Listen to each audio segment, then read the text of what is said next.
June 16, 1942, Annapolis, Maryland.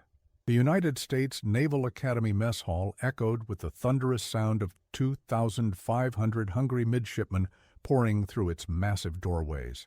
Chief Petty Officer William Bradshaw stood at the center of the gleaming kitchen, sweat already beading on his forehead as he glanced at the oversized clock on the wall.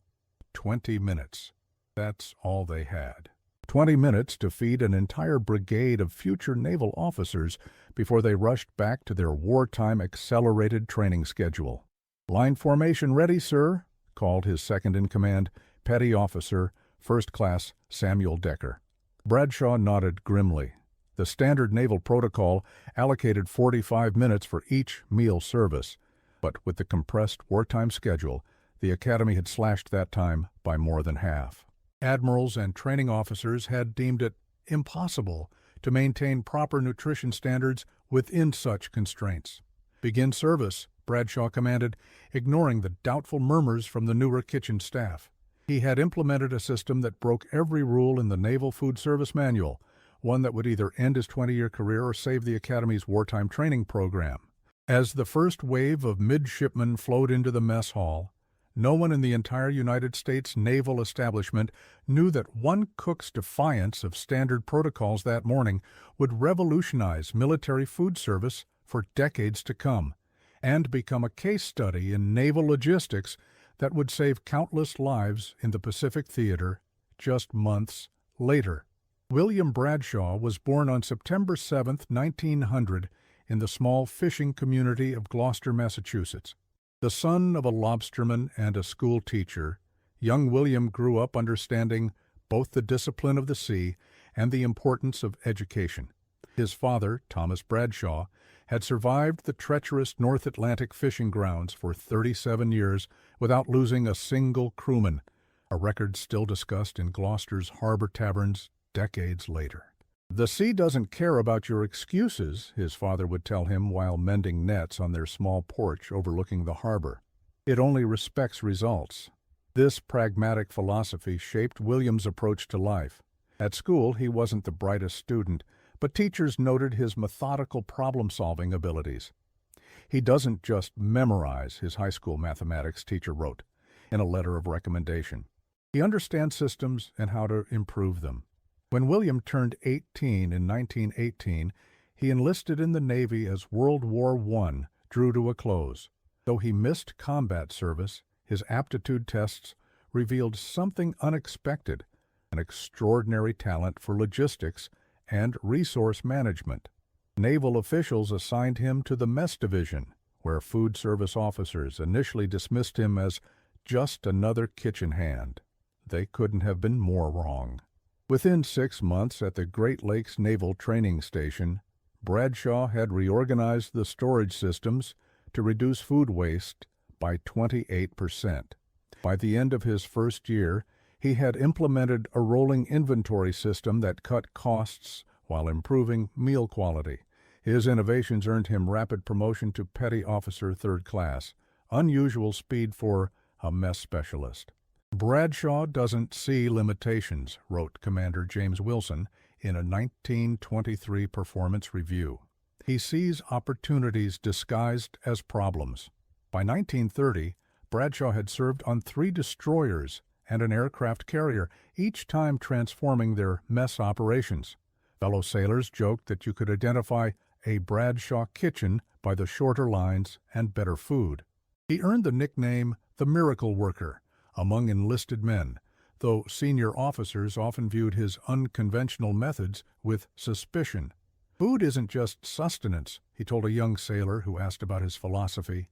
"It's morale, and morale wins wars as surely as bullets and torpedoes." In 1939, as Europe descended into the chaos that would become World War II, Bradshaw received orders to the United States Naval Academy in Annapolis.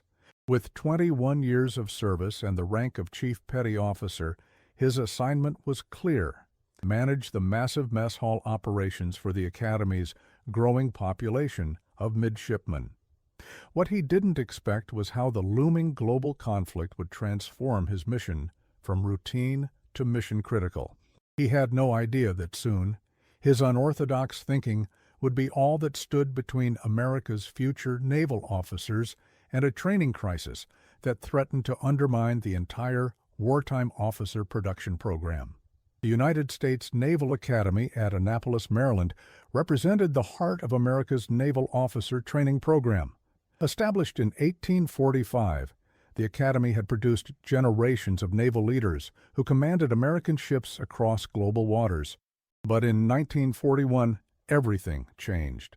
The Japanese attack on Pearl Harbor thrust America into a world war that demanded an unprecedented expansion of naval forces. Before Pearl Harbor, the Academy's four-year program processed approximately 600 midshipmen annually. By early 1942, that number had swelled to over 2,500. The normal four-year curriculum compressed into an accelerated three-year program, creating cascading logistical challenges throughout the Academy. Admiral Chester Nimitz, who would later command the Pacific Fleet, visited Annapolis in January 1942 and observed, "We must produce officers at twice the rate without sacrificing the quality that makes American naval leadership exceptional. Every minute counts." The Academy's commanding officer, Rear Admiral Russell Wilson, faced impossible mathematics. More midshipmen, less time, same standards. Every aspect of training faced scrutiny for potential time savings, including meals. In peacetime, midshipmen received 45 minutes for each meal in the massive Beaux-Arts-style mess hall that could seat the entire brigade simultaneously. Naval nutritionists had long established this as the minimum time needed for proper food consumption and digestion. The Bureau of Naval Personnel's wartime recommendation slashed this to 20 minutes, less than half the established standard. When the Bureau's report reached the Academy's mess officers, they responded with a blistering assessment: physically impossible to maintain nutritional standards and service protocols. Recommend minimum 35 minutes per meal service. The standoff created a critical dilemma. Every minute saved at meals meant more training time for navigation, gunnery, and tactics, skills that would keep men alive in the Pacific and Atlantic theaters. But undernourished midshipmen couldn't absorb the intensified training, and officers who developed poor eating habits would carry those deficiencies to sea, potentially compromising their performance in combat conditions.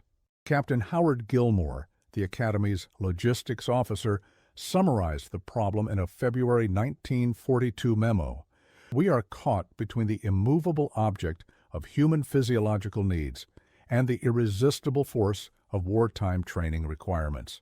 The Academy's mess facilities themselves presented another challenge. Designed in the early 20th century, the institutional kitchen and serving areas followed traditional naval mess protocols, efficient for their time, but never intended for the volume and speed now required. The standard serving line arrangement, with servers portioning food onto trays as midshipmen moved past in sequence, created bottlenecks. Time motion studies conducted in March 1942 estimated that maintaining nutritional standards would require 38 minutes minimum, far exceeding the 20-minute target. The 2nd Battalion of Midshipmen, used as a test group for accelerated meals in April 1942, experienced a 17% decrease in afternoon training performance scores. Medical officers attributed this directly to rushed, inadequate meals. "The human digestive system doesn't recognize wartime exigencies," wrote Lieutenant Commander Robert Phillips, Chief Medical Officer. By May 1942, the situation had reached crisis proportions. Admiral Wilson issued a directive: solve the mess hall timing problem within 30 days or revert to 35-minute meals, despite the training impact. The deadline was June 20, 1942, just 4 days after Chief Petty Officer William Bradshaw would implement his unauthorized system that violated nearly every Naval Food Service regulation in existence. The evening of June 15, 1942, found Chief Bradshaw alone in the darkened mess hall, surrounded by paper diagrams and stopwatches. For weeks he had been conducting clandestine time trials with volunteers from the kitchen staff, testing a radical redesign of the entire meal service system. His quarters in the basement level of Bancroft Hall had become a makeshift logistics laboratory with scale models of the mess hall constructed from cardboard boxes and rulers. Petty Officer Samuel Decker found him there at nearly midnight, still moving miniature figurines around his model. Decker, a 26-year-old former restaurant manager from Chicago, had become Bradshaw's most trusted ally. "Chief, you need to sleep," Decker said, setting down a cup of coffee nonetheless. Bradshaw rubbed his bloodshot eyes. "Can't sleep, Sam. Tomorrow we either pull this off or we admit defeat. And I've never been good at admitting defeat." The problem had consumed him for weeks. Traditional naval mess service was linear. Midshipmen entered from one end, proceeded through a single serving line, and exited the other end. Even with multiple serving lines, the throughput mathematics were unforgiving. 2,500 midshipmen through serving lines at even the fastest recorded pace would take 36 minutes minimum. Add required eating time, and the 45-minute standard barely sufficed. "We've tried everything in the book," Decker observed, studying the model. "Maybe it can't be done." "That's because we need to throw the book away," Bradshaw replied, moving the figurines into a new pattern. The system was designed when the Academy had 600 midshipmen, not 2,500. "We're not going to solve this by tweaking the existing process." His radical concept had come to him 3 nights earlier, inspired by his childhood observations of Gloucester's fish processing plants, where catch was moved through multiple parallel stations simultaneously. "The Navy sees food service as a linear assembly line," he explained to Decker. "But what if we approached it as a radial processing system instead?" The plan violated at least 17 naval food service protocols. It abandoned centralized portion control, disregarded traditional serving hierarchies, and completely rearranged the physical layout of serving stations. Most controversially, it gave midshipmen themselves active roles in the serving process, something strictly forbidden by naval mess regulations, which maintained rigid separation between those serving and those being served. "If this fails, we're both looking at reassignment to the Aleutian Islands," Decker noted, only half joking. Bradshaw nodded grimly. "And if it works, we might just help win this war by giving these future officers an extra hour of training every day. That's 250 extra training hours per man before graduation. Multiply that by 2,500 midshipmen, 625,000 additional training hours," Decker calculated quickly, "enough to potentially save thousands of lives in combat." "Exactly," Bradshaw said, standing up from his makeshift model.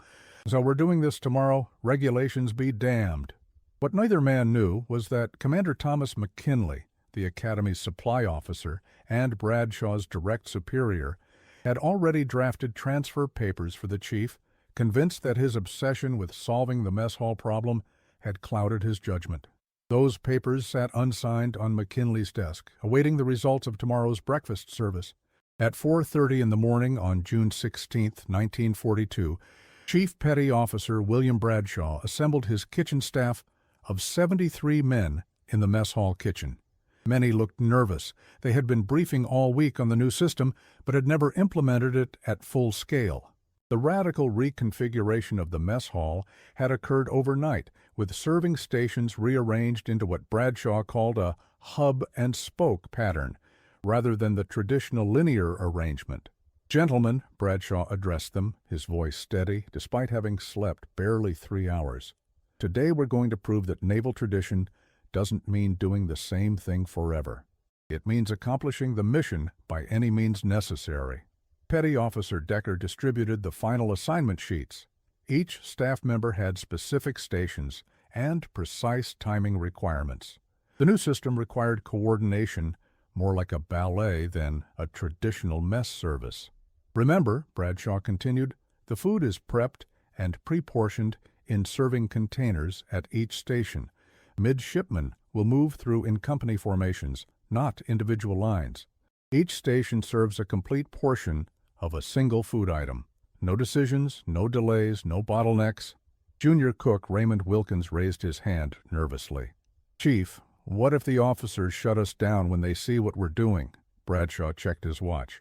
By the time they figure out what's happening, we'll be demonstrating results. In the Navy, results trump regulations every time." He paused. "At least they should." At 5:45, 15 minutes before breakfast service, Commander McKinley arrived for his standard inspection. His eyes widened at the transformed mess hall.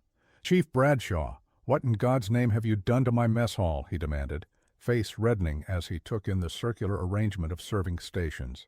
"Implemented a solution to the 20-minute meal directive, sir," Bradshaw responded calmly, standing at attention. This is completely unauthorized. This violates every mess protocol in the book," McKinley sputtered, pointing at the radial serving stations arranged like spokes around a wheel, each dedicated to a single food item. "Yes, sir, it does," Bradshaw acknowledged. "But with respect, the 20-minute directive also violated established protocols. I was asked to solve an impossible problem within existing guidelines. That wasn't possible, sir." McKinley's face darkened further. "You've overstepped your authority, Chief. This is—" The commander was interrupted by the arrival of Captain Howard Gilmore, the Academy's logistics officer.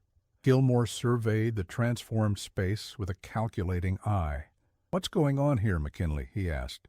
"Chief Bradshaw has taken it upon himself to completely disregard naval mess protocols and reconfigure the entire serving system without authorization," McKinley reported stiffly.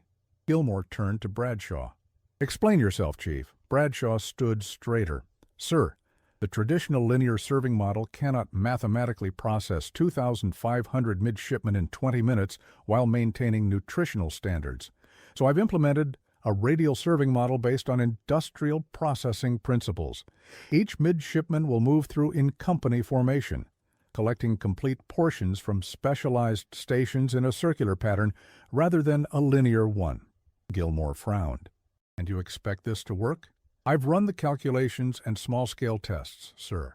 Not only will it work, but it will allow complete nutritional service in 17 minutes, with 3 minutes to spare." The captain checked his watch. "Well, Chief, the brigade will be here in exactly 4 minutes. I suppose we're about to find out if your calculations are correct. If they're not, Commander McKinley already has your transfer papers ready, I believe?" McKinley nodded grimly, patting his breast pocket. "And if I succeed, sir?" Bradshaw dared to ask. Gilmore's expression remained neutral. "Let's not get ahead of ourselves, Chief." At exactly 600 hours, the massive doors to Bancroft Hall opened, and the first wave of midshipmen began pouring into the mess hall. Instead of forming into traditional serving lines, they found themselves, directed by Bradshaw's staff, into company formations that approached the serving area from multiple entry points simultaneously. Commander McKinley watched in growing astonishment as the first company of midshipmen moved through the radial serving pattern. Each midshipman held his tray while passing through a circular arrangement of stations, each adding a precisely portioned food item to the tray. The midshipmen themselves participated in the process, becoming part of the serving system rather than passive recipients. "This is—" McKinley began. "Efficient," Captain Gilmore finished for him, stopwatch in hand. "First company, completely served in under 57 seconds. Around the mess hall, staff directed each company through their assigned entry points. Rather than all 2,500 midshipmen trying to funnel through the same serving lines, 12 separate company formations were being processed simultaneously. The mathematical advantage was immediately apparent. Petty Officer Decker appeared at Bradshaw's side, eyes wide with excitement. "Chief, it's working. 1st Battalion completely served in 4 minutes 12 seconds. Bradshaw allowed himself a small smile as he watched the choreographed movement of men and food. "Keep the rhythm, Sam. Don't let them bunch up at the beverage stations." By 600 hours and 12 minutes, over half the brigade had been served complete, nutritionally balanced meals. Commander McKinley had fallen silent, his expression unreadable, as he watched what could only be described as a revolution in mass feeding techniques unfolding before him.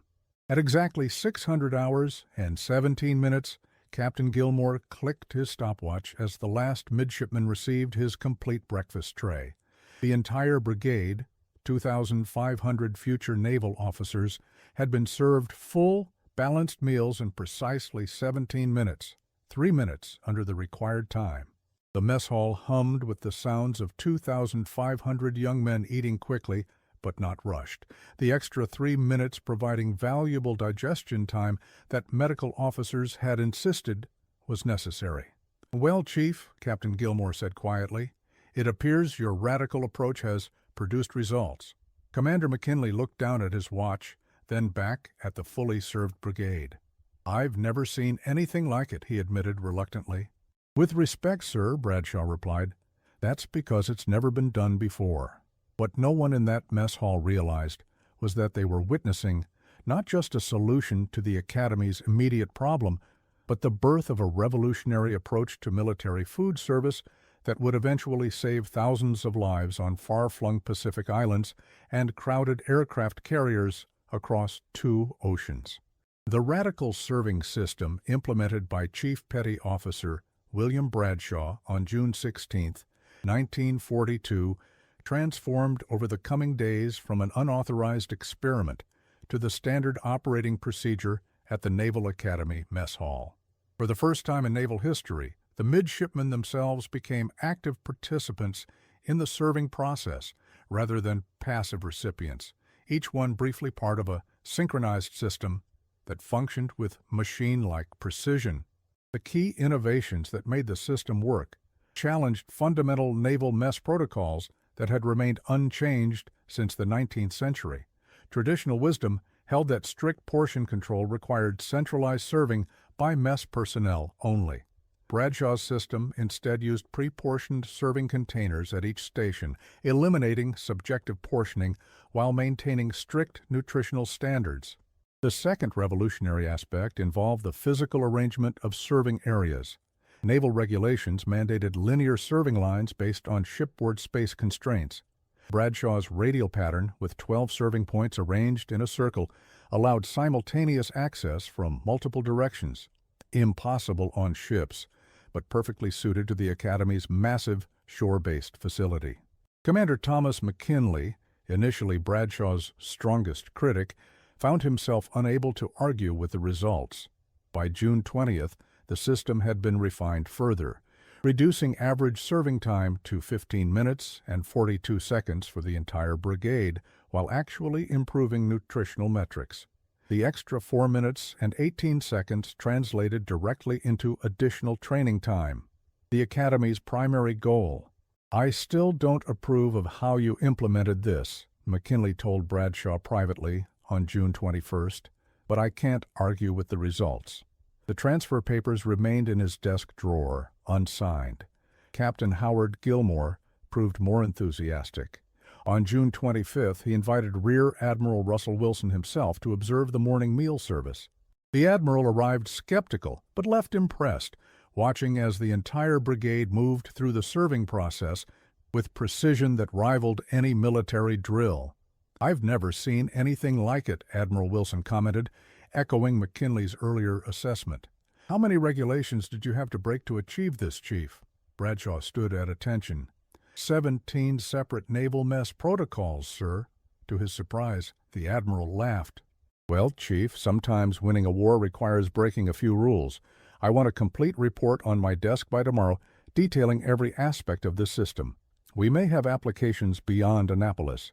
As June turned to July, Bradshaw found himself summoned to unprecedented meetings with senior naval logistics officers. His system, now officially dubbed the radial serving method in naval documents, attracted attention from the highest levels of the Navy Department. What had begun as a solution to a local problem was recognized as potentially valuable across the expanding wartime Navy. Throughout July and August 1942, Bradshaw meticulously documented every aspect of his system, creating training materials and scale diagrams that could be adapted to different facilities. Petty Officer Samuel Decker worked alongside him, adding insights from his civilian restaurant management experience. "You realize what you've done here goes beyond feeding midshipmen faster," Decker told him one evening as they finalized the training manual. "This could transform how we feed sailors throughout the fleet." Bradshaw nodded thoughtfully. "That's what war does, Sam. It forces innovation by creating impossible problems that demand solutions. On September 3, 1942, less than 3 months after his unauthorized experiment, Chief Petty Officer William Bradshaw received orders that shocked him. Temporary reassignment to the Bureau of Naval Personnel in Washington, D.C., with instructions to adapt his feeding system for potential fleet-wide implementation. What he didn't know was that naval planners were already anticipating the massive logistical challenges of feeding thousands of men on remote Pacific islands with minimal facilities and under constant threat of enemy attack. His 17 minutes of controlled defiance at Annapolis would soon save lives far beyond the peaceful shores of the Severn River. By October 1942, William Bradshaw found himself in a position he never imagined, briefing admirals at the Navy Department on mass feeding techniques. The shy cook from Gloucester, who had spent his career in ship galleys and mess halls, now stood before the Naval Supply Corps' senior leadership, explaining how his radial serving method could be adapted to field conditions. "The key principle isn't the physical arrangement," he explained, pointing to diagrams spread across the conference table. "It's the parallel processing approach rather than linear serving. Even in confined spaces, we can implement multiple parallel serving points instead of single queues." Admiral William Benson, Chief of Naval Operations, interrupted with a pressing question. "What about aircraft carriers, Chief? Space is at an absolute premium, and feeding 3,000 men quickly between air operations is critical to maintaining combat effectiveness." Bradshaw had anticipated this question. He unveiled a modified diagram showing how even the confined mess facilities of a carrier could be reconfigured. By creating serving stations dedicated to specific food items and implementing one-way traffic patterns, we can increase throughput by approximately 60% without additional space requirements. The implications were immediately apparent to the assembled officers. Faster feeding meant more time for aircraft maintenance, pilot briefings, and combat operations, potentially decisive advantages in carrier warfare that was proving central to Pacific operations. Vice Admiral Frederick Horn leaned forward. "And you developed this entire system just to meet a 20-minute feeding window at Annapolis?" "Yes, sir," Bradshaw replied. "Sometimes constraints drive innovation." The Admiral nodded thoughtfully. "Chief Bradshaw, I want implementation plans for Pearl Harbor, Espiritu Santo, and Noumea bases on my desk in 48 hours. We're going to test this system in the forward areas immediately." 3 days later, Bradshaw received the news that his temporary assignment in Washington had become indefinite. The Navy had created an entirely new position, Special Advisor on Mass Feeding, Logistics, and assigned him to fill it. By December 1942, test implementations of his system began at Naval Station Pearl Harbor, where early results mirrored the Annapolis success. Meanwhile, at Annapolis, Petty Officer First Class Samuel Decker continued refining the original system. By January 1943, serving times had decreased to 14 minutes and 8 seconds for the entire brigade, while food quality ratings in midshipman surveys showed a 22% improvement over pre-war standards. Commander McKinley, once Bradshaw's strongest critic, became an unlikely champion of the system. "Sometimes," he admitted to Decker, "it takes someone willing to risk their career to achieve real progress." The true test of Bradshaw's innovations came in the forward areas of the Pacific Theater, where naval forces were establishing increasingly remote bases to support the island-hopping campaign against Japanese forces. At these remote locations, feeding thousands of men quickly under primitive conditions presented challenges far beyond those at Annapolis. On the island of Guadalcanal, where American forces had established tenuous control by early 1943, Lieutenant James Harper implemented a field-modified version of Bradshaw's system. Under constant threat of Japanese air attacks, feeding periods needed to be as brief as possible to avoid having men concentrated in mess areas during raids.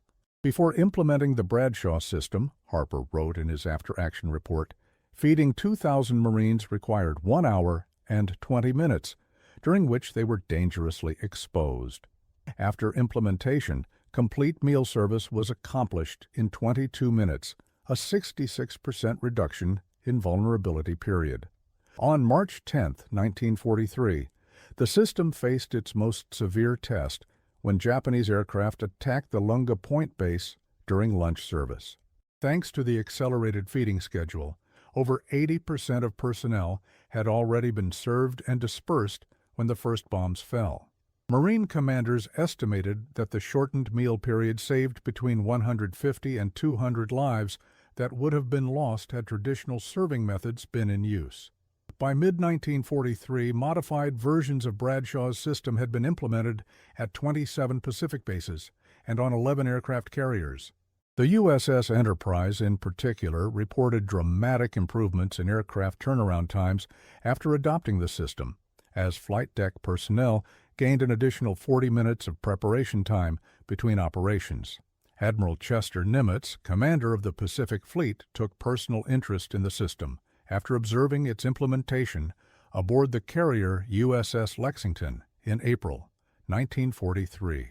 "I've never considered mess operations as having direct combat implications," he reportedly told his staff, but Chief Bradshaw's innovations have created measurable advantages in operational tempo. On May 15, 1943, less than 1 year after his unauthorized experiment at Annapolis, William Bradshaw received a letter from Secretary of the Navy Frank Knox, commending his contributions to naval efficiency. Accompanying the letter was a promotion to warrant officer, a rare advancement for a mess specialist. "Your willingness to challenge established protocols in pursuit of superior results," Knox wrote, "exemplifies the innovative spirit that will ultimately secure victory in this conflict." As Allied forces pushed ever deeper into Japanese-held territory, Bradshaw's feeding system evolved to meet new challenges. The large-scale amphibious operations of 1944 required feeding thousands of men aboard crowded transports where galley space was severely limited. Naval planners adapted his parallel processing principles to create what became known as rolling meal schedules, coordinated feeding rotations that maintained continuous operations while maximizing throughput. During the massive Marianas Campaign in June 1944, the system faced its greatest test as the Fifth Fleet supported simultaneous landings on Saipan, Tinian, and Guam. Over 120,000 men required daily feeding aboard ships and hastily established beach facilities. Reports from fleet commanders credited the Bradshaw system with reducing fleet vulnerability periods by approximately 42% by minimizing the time ships needed to remain stationary during meal services. By the time American forces prepared for the invasion of Iwo Jima in February 1945, the system had become standard operating procedure throughout the Pacific theater. What had begun as an unauthorized experiment by a stubborn chief petty officer had transformed into a vital component of American naval logistics. For William Bradshaw himself, the war brought unexpected recognition. The cook from Gloucester, who had once been threatened with transfer for breaking regulations, now found himself teaching those same regulations, rewritten to incorporate his innovations, at the Navy Supply Corps School in Athens, Georgia. His experiences became case studies in naval logistics courses, teaching future supply officers the value of practical innovation even when it challenged established doctrine. When peace finally came in August 1945, the Bradshaw system, as it was now officially known throughout the Navy, had become firmly established in naval practices. What few people realized, beyond those directly involved, was how a seemingly mundane improvement in food service procedures had rippled through naval operations, creating efficiencies that ultimately saved lives and contributed to combat effectiveness. In September 1945, as the massive task of demobilization began, Warrant Officer William Bradshaw received one final wartime assignment: to quantify the impact of his feeding system throughout the conflict. Working with statisticians from the Bureau of Naval Personnel, he produced a report that stunned even those familiar with the system. Across all theaters, the accelerated feeding methods had saved an estimated 9 million man-hours of operational time, the equivalent of adding 4,000 additional sailors to the fleet, without recruiting a single new man. On aircraft carriers alone, the system had created an estimated 2,700 additional aircraft sorties by freeing up maintenance and preparation time between operations. Most significantly, medical officers estimated that reduced exposure during feeding periods had saved between 600 and 800 lives by minimizing vulnerability to enemy attacks during meal services. These cold statistics represented men who returned home to their families rather than being lost to enemy action, all because a cook had dared to reimagine how sailors should be fed. On December 12, 1945, in a small ceremony at the Navy Department, William Bradshaw received the Navy Commendation Medal for his contributions. Admiral Ernest King, Chief of Naval Operations, made a remark that perfectly captured the unlikely impact of Bradshaw's innovation. "In war," the Admiral observed, "we often celebrate the dramatic actions, the pilot who shoots down enemy aircraft, or the captain who outmaneuvers an enemy fleet. But victory is equally secured by men like Warrant Officer Bradshaw, who found ways to feed our sailors better and faster, giving them the strength and time to fight more effectively." His contribution reminds us that in modern warfare, logistics often determines who prevails. After 27 years of naval service, William Bradshaw retired in 1946 and returned to Gloucester, Massachusetts. He purchased a small restaurant near the harbor, the Galley, where local fishermen gathered for hearty, quickly served meals. Few of his regular customers realized that the efficient serving methods he employed had been battle-tested across the Pacific, or that their unassuming cook had transformed naval feeding practices worldwide. On busy summer days, when tourist crowds overwhelmed other local establishments, the Galley maintained its reputation for serving quality food with remarkable speed. Occasionally, naval officers visiting Gloucester would recognize Bradshaw and stop to shake his hand, confusing the civilians around them who couldn't understand why high-ranking officers would show such respect to a simple restaurant owner. "He revolutionized how we feed sailors," one commander explained to a puzzled customer, "and probably saved hundreds of lives doing it." Bradshaw himself rarely spoke about his wartime innovations. When pressed, he would shrug and offer a simple explanation. "I just figured out how to feed a lot of hungry boys quickly. Nothing special about that." But his impact lived on long after the war. The Naval Academy at Annapolis continued using modified versions of his system for decades. The Bradshaw principles of mass feeding became standard curriculum at the Navy Supply School. And in galley designs for the new Forrestal-class supercarriers of the 1950s, naval architects incorporated his radial serving concepts from the beginning, rather than adapting existing spaces. Perhaps the most meaningful recognition came in 1952, when Samuel Decker, his former assistant, who had risen to the rank of lieutenant commander, brought a group of midshipmen to Gloucester specifically to meet the man behind the system they used daily. "Gentlemen," Decker told the young midshipmen as they entered the galley, "you're about to meet the man who gives you an extra hour of sleep every day without you ever knowing it." The puzzled midshipmen soon understood as Decker explained how Bradshaw's innovations had permanently changed academy schedules, allowing for both proper nutrition and efficient use of training time. After hearing the story, one midshipman asked Bradshaw a question that cut to the heart of his legacy. "Sir, weren't you worried about getting in trouble for breaking all those regulations?" Bradshaw considered the question carefully before answering. "Son, regulations exist for good reasons, and you should respect them. But sometimes the mission matters more than the rule book. The trick is knowing the difference." This perspective, that results sometimes justify departing from established procedures, gradually influenced naval culture beyond just food service. Bradshaw's case became a subtle but persistent example, cited in leadership courses about the value of practical innovation and the importance of focusing on mission outcomes rather than rigid adherence to process. In 1967, 25 years after his unauthorized experiment, Bradshaw received an unexpected letter from the Naval Academy. The Academy was dedicating its newly renovated mess facility, and the commanding officer requested his presence as guest of honor. The new facility had been designed from the ground up around his serving principles, with permanent radial serving stations that could feed 3,500 midshipmen in under 15 minutes. At the dedication ceremony, now retired Admiral Howard Gilmore, the logistics officer who had witnessed the original implementation, summarized Bradshaw's legacy with remarkable clarity. William Bradshaw reminded the Navy of something we sometimes forget in our devotion to tradition and protocol.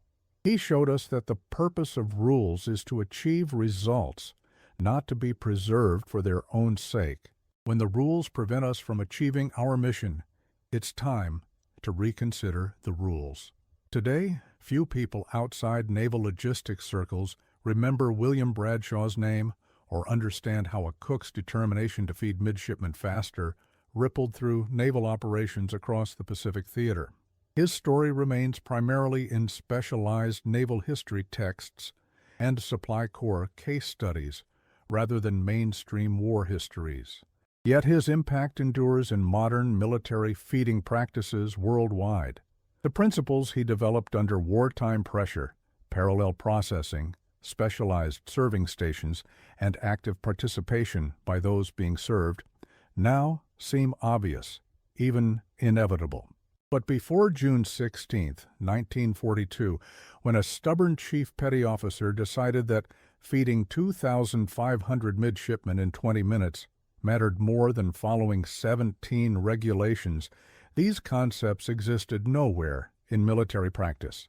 William Bradshaw passed away in 1978 at the age of 78, having lived to see his innovations become standard practice not just in military settings but in university dining halls, corporate cafeterias, and fast food restaurants across America. His obituary in the Gloucester Times mentioned his naval service but said nothing about his revolutionary impact on military feeding practices or the lives his innovations had saved. Perhaps that's fitting for a man who never sought recognition, but simply saw a problem that needed solving regardless of the rules in his way. When a journalist once asked him in his later years about breaking naval regulations, Bradshaw offered a perspective that encapsulated his practical philosophy. "Rules are written based on yesterday's problems," he said, "but war presents tomorrow's challenges. Sometimes the greatest service you can offer isn't following the rule book, but writing a better one when circumstances demand it." His legacy raises a question that resonates far beyond naval food service or even military operations. When does adherence to established procedures become an obstacle rather than an asset? When should we follow protocols developed from past experience? And when should we dare to innovate despite institutional resistance? William Bradshaw, the cook who fed Annapolis in 20 minutes, when experts said it couldn't be done, answered that question not with words, but with actions. He showed that sometimes the greatest contribution one can make is the courage to defy convention when mission demands it, even when that mission is something as seemingly mundane as serving breakfast to hungry midshipmen. Would you have broken 17 naval regulations to achieve a mission others deemed impossible? Would you have risked your career on the belief that results would ultimately matter more than rules? Or would you have accepted the conventional wisdom that some problems cannot be solved within given constraints? These questions lie at the heart of William Bradshaw's legacy, a legacy that reminds us that sometimes the most important innovations come not from laboratories or boardrooms, but from individuals at all levels who refuse to accept that something cannot be done simply because it has never been done before. Comment below and share this story so others remember what courage really means, not just in combat, but in the everyday decisions to place mission above comfort, results above convention, and innovation above tradition. For in these choices, often made without fanfare or recognition, lie the seeds of victory in endeavors both military and civilian.